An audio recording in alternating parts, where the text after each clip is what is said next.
Okay, we have to talk about this. Because what we all saw in the North London derby, well, it wasn't just a win. It was a statement. A total tactical takedown that honestly sent shockwaves through the entire league. 4-1. I mean, just let that sink in for a second.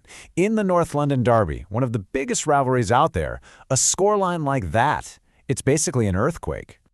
So how in the world does that happen? How does one team just completely dominate its biggest rival? That's what we're going to unpack right here. Because I'll tell you what, this was not luck. This was a plan, and it was executed perfectly. So let's get into it. All right, to really get why this score ended up the way it did, you have to go back to the beginning. You have to understand the two completely different ideas that walked out onto that pitch. This was a clash of philosophies, right from the first whistle. And this slide just lays it out perfectly, right? Action versus reaction. On one side, you had Arsenal, who came to play their game. They wanted to be fluid, proactive, and take the fight to Spurs. And then you had Tottenham, who were set up to be the exact opposite. Rigid, defensive, ready to react. And, well, we're about to see how that reactive plan completely backfired. Okay, so let's dig into Arsenal's side of things. How did they actually pull this off? Let's look at their attack, because, man, everything just clicked. Every single piece of their plan worked to perfection. You know, the engine room, the heart of it all, was the midfield.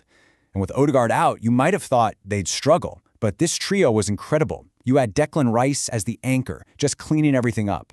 Zubamendi was like the metronome, tick-tock, just keeping possession, making Spurs run and run. And then there was Marino, who was the real wild card, driving forward, creating chaos. Tottenham had absolutely no answer for it. And this right here, this is the whole story. Seriously. It's one thing to have the ball, but the game was won in these moments. The transitions, the second possession flipped, Arsenal were just lethal, absolutely ruthless. And here's how they did it. This was their blueprint. It looks so simple on paper, right? But the speed was just something else. It was always the same three steps. 1, Rice wins the ball. 2, Zubamendi instantly finds that forward pass, connecting defense to attack. And boom, step 3, Eze and Saka are just gone, exploding into all that space. And it wasn't a one-off. They did this all game long. So what's the end product of all this tactical perfection? Well, it's this. 3. A hat-trick for Eberechi Eze. He was the final, devastating piece of the puzzle, the sharp end of the spear. And look, it wasn't just luck. It wasn't just him standing in the right spot. His movement was so smart. He was a ghost. First, he'd float between the lines, making defenders second guess. Then he'd attack that left half space, and his specialty, those late runs into the box that nobody could track. For a defender, he was an absolute nightmare. Yeah, this quote just nails it, doesn't it?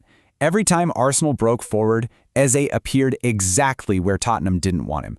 It was like he had a sixth sense for finding the weak spot. Just a masterclass. All right, so that's the Arsenal side of the story. But what about Spurs? Let's flip it around and look at why their whole defensive plan just, well, why it completely collapsed. I love this line, a defensive wall full of holes. Because that's exactly what it was. You see a back five on the team sheet and you think, fortress, right? Hard to break down, but on the day, it was more like Swiss cheese, and Arsenal exploited every single gap. So what went wrong? It was like a series of dominoes falling. First, Arsenal's attackers pinned Tottenham's wingbacks so deep they couldn't get forward. That meant the center backs had to cover more ground, and they got dragged out of position trying to track runners like Marino. And what happens then? Huge gaps open up right behind the midfield, the exact space where a guy like Eze lives. The whole thing just fell apart. But maybe the most surprising thing of all was this. Spurs just didn't press at all. They were incredibly passive, which is not what you expect from them, especially in a derby. And you can't do that against a team like Arsenal. The result? Arsenal's defenders had all the time in the world. They could just walk the ball up the pitch, pick their passes, and dictate the entire rhythm of the game. They were never under pressure. It was total control. Okay, let's zoom out for a second. Because this wasn't just about winning the derby. This result had huge implications for the bigger picture, for the title race. Now, we have to give credit where it's due. Spurs did score, and it was an unbelievable goal. A stunning lob from Richarlison that was just pure quality. But, and this is the key, it was a moment of individual genius. It had nothing to do with their tactical plan. And that's the difference, isn't it? Arsenal's goals were a product of their system. Tottenham's one goal came in spite of their system. And for me, that's the biggest takeaway here. The 4-1 scoreline is one thing. It's obviously huge, but it's how they did it. The control, the maturity, it felt different. It felt like the performance of a team that's reached a new level. And at the end of the day, here's what it all means in black and white. 6 points clear at the top of the table. That's not just a lead, that's a commanding lead. And just to circle back to Eze's hat-trick for a moment, to really understand how massive that was, look at this, 1955.